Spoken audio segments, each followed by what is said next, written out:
Bom, vamos falar de equipamentos de proteção. Vamos considerar, quando se fala ICC, é a corrente de curto-circuito do equipamento, tá? Então é a corrente que ele teoricamente interrompe em curto-circuito. A gente tem o primeiro elemento de proteção, que é o disjuntor termomagnético, DTM, disjuntor termomagnético, que é a sigla dele.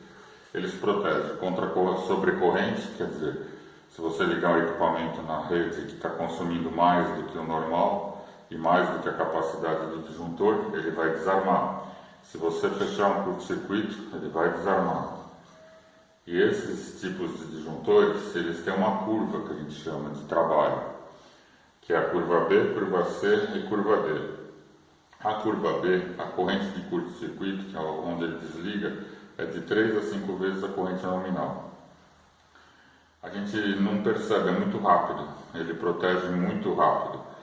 E a gente usa isso para carga resistiva, que não tem muita fuga, não tem perigo de dar descarga, fugir a corrente, né? Então, e o equipamento não tem muito problema também de ter uma corrente, consumir uma corrente acima do que ele está designado. Então, normalmente é chuveiro, torneira elétrica, algum tipo de aquecedor elétrico, coisas desse nível. Aí o mais comum, inclusive comercialmente, esse aqui é difícil um pouco de achar no mercado, quando não se acha esse, pode-se usar esse no lugar porque a corrente é de 5 a 10 vezes a nominal. É maior? É, mas protege. Tá? O importante é que ele dê a proteção necessária. Ele só vai demorar um pouco mais de tempo para desarmar, né? Mas ele vai desarmar também. E ele serve para cargas indutivas, como máquina de lavar roupa, que tem um motor, reatores de lâmpada. Então, esse aqui você nunca vai poder ligar no circuito normal de lâmpada, porque você não sabe o tipo de lâmpada que ela vai instalar. Então, se ela instalar algum com reator, esse aqui pode ter problema, pode desarmar. Se ele tiver projetado para muito justo a corrente de funcionamento nominal dele, ele pode desarmar. Quer dizer, tem muita carga, está chegando próximo da nominal do disjuntor, ele pode desarmar por um reatorzinho de lâmpada. Então, até por padronização do quadro, o pessoal costuma usar mais o curva C. Mas, se você quiser ter uma proteção melhor, o curva B é mais rápido. Tá? Para as cargas resistivas, você põe ele exclusivamente para isso. Aí a gente tem o curva C, como eu falei, que serve para motores pequenos, reatores de lâmpadas, né? Essa coisa normal de residência. E o curva D, que já são para uma corrente de curto-circuito bem maior, de 10 a 20. Por quê? Porque ele pega motores, principalmente. O motor tem corrente de partida e ela sobe muito. Se você colocar qualquer um desses daqui, eles vão desarmar. Esse aqui não. Ele vai dar um tempo maior para essa corrente. Eles são considerados disjuntores de ação retardada, porque ele dá um tempo maior, perceptível, para desarmar antes de desligar, né? Antes dele cortar a energia, ele dá um tempo maior. E ele protege principalmente os motores por causa disso, como eu falei, da corrente de partida, né? E ele pode também ser colocado para transformador, porque na hora de ligar o transformador, ele pode de repente estar ligado a uma rede que tenha motores e vai dar uma corrente alta. Então, normalmente as cargas indutivas é que determinam esse tipo de disjuntor. Mesmo tendo um transformador, o que vai fazer o transformador ter uma corrente mais alta no início, justamente são essas cargas. Vai dar um pico no transformador e ele precisa segurar as cargas que são os motores. Então a gente usa isso. Aí tem um outro equipamento que hoje é exigido por norma, que é o equipamento DR ou IDR. Aí fabricante tem que chama DR e tem outros que chamam direto de DR. O significado é interruptor diferencial residual, né? E a gente tem o DDR, que é um disjuntor junto com o IDR ou DR. Eles se somam. Porque o que ele protege? Ele protege contra corrente de falta ou corrente de fuga, como você achar melhor, tem várias denominações, mas é uma corrente que some do circuito.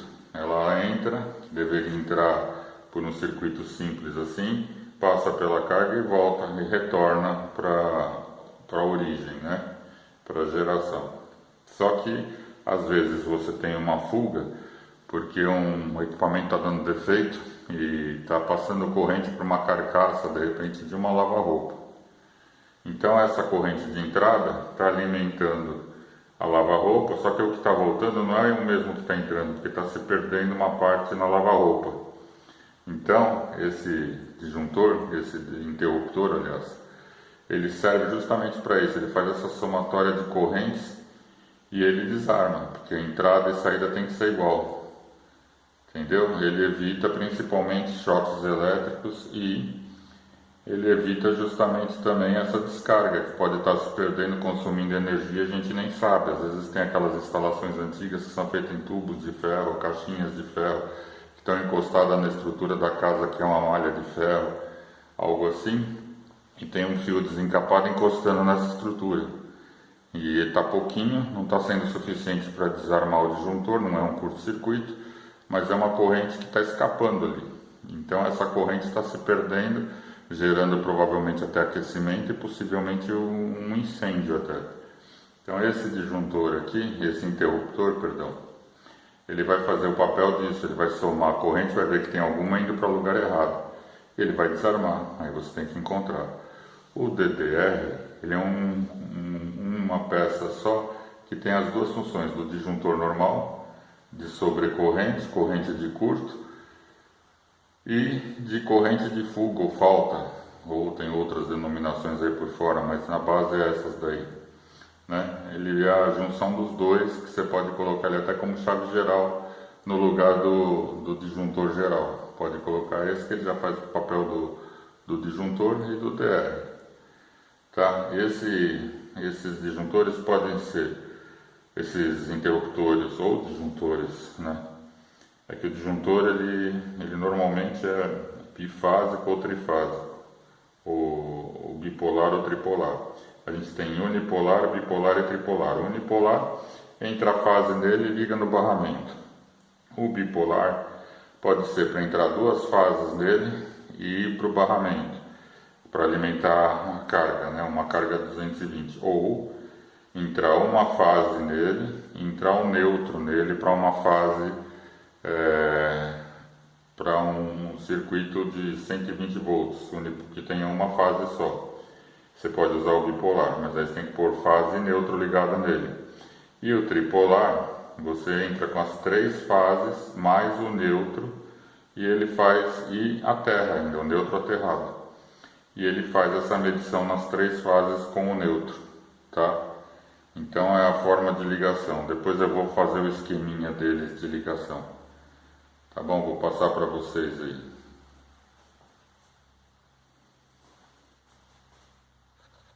Dispositivo de proteção contra surtos.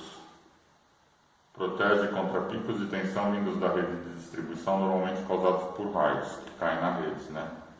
A rede tem o sistema de proteção dela, mas nem sempre ele é eficiente como deveria, né? Às vezes a tua carga está entre pontos de proteção e não está justamente ali protegido e cai ali. Então, às vezes acontece de entrar na sua casa uma manutenção mal feita da rede, ou até o para-raio não ter segurado da rede e acabar alguma coisa sobrando para o comércio, para a residência, né? Então, a gente põe esse dispositivo que ele parece um disjuntor, mas ele não é. Ele não liga, não desliga, ele simplesmente é como se fosse um fusível, ele queima.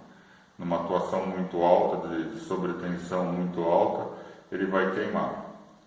E aí, por isso a gente chama ele de descartável. Ele tem um sinalizadorzinho que mostra se ele está operando ou não, se ele está ainda em funcionamento ou não.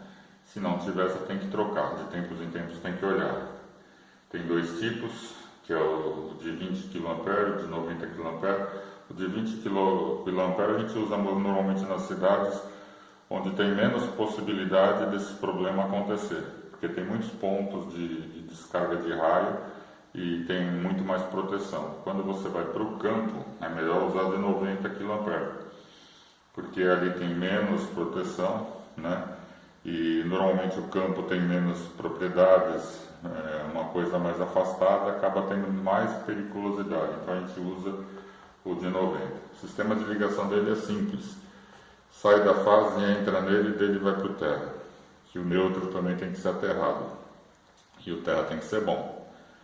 Aí se tiver 3 fases você põe um em cada fase, se tiver 2, um em cada fase também, 2 fases, e um em cada fase, quer dizer, um por fase.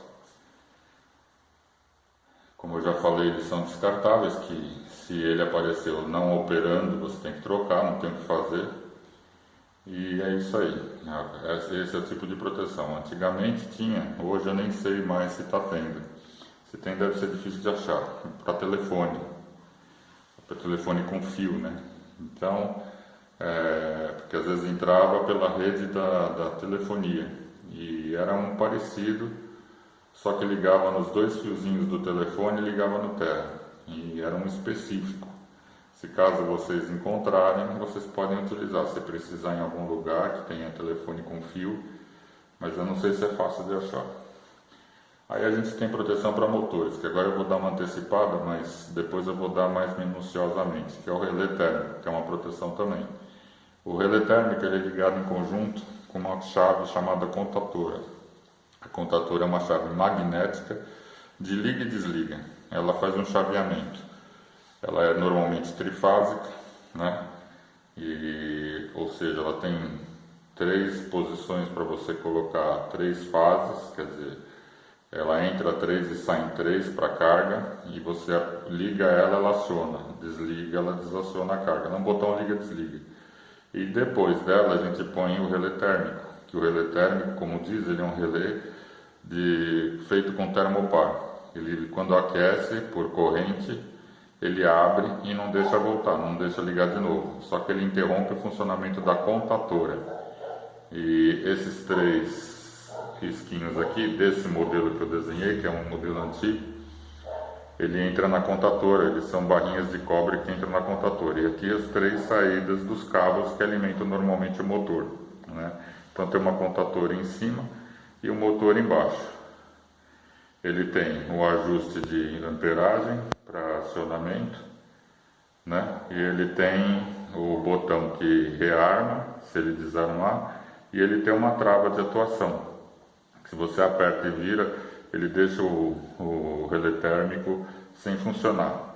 Ele tem normalmente um contato, que aqui é um polo, aqui é outro polo do mesmo contato, um aberto e um fechado, que é N-Open, Open é aberto, N-O, e NC que é Closed. Então entra de um lado e sai do outro, são o contato. Esses contatos justamente que vão chavear a bobina da contatora, não vai deixar ela ligar, ele vai... Na hora que ele atua, ele abre, você pega a Open, que é normalmente, aliás, a Close, que é normalmente fechado, e quando ele atua, ele abre. Abriu, ele não deixa passar tensão nem corrente para a bobina da contatora, ela abre e fica aberta. Só volta se você resetar. Tá? Aí é isso aí. Então, por enquanto é isso. Depois eu vou dar mais detalhamento de você ligar. Ele é usado em partida estrela-triângulo, partida direta, né? No caso do estrela-triângulo é usado 1, no partida direta também é 1, só que no estrela-triângulo você usa 3 contatores, no partida direta 1, né? Que a gente também já viu que é por causa de capacidade de motor, que 3 é para a gente fazer o chaveamento estrela-triângulo. Então, mas isso a gente vai ver mais detalhado mais seguir, tá bom? Mais pra frente.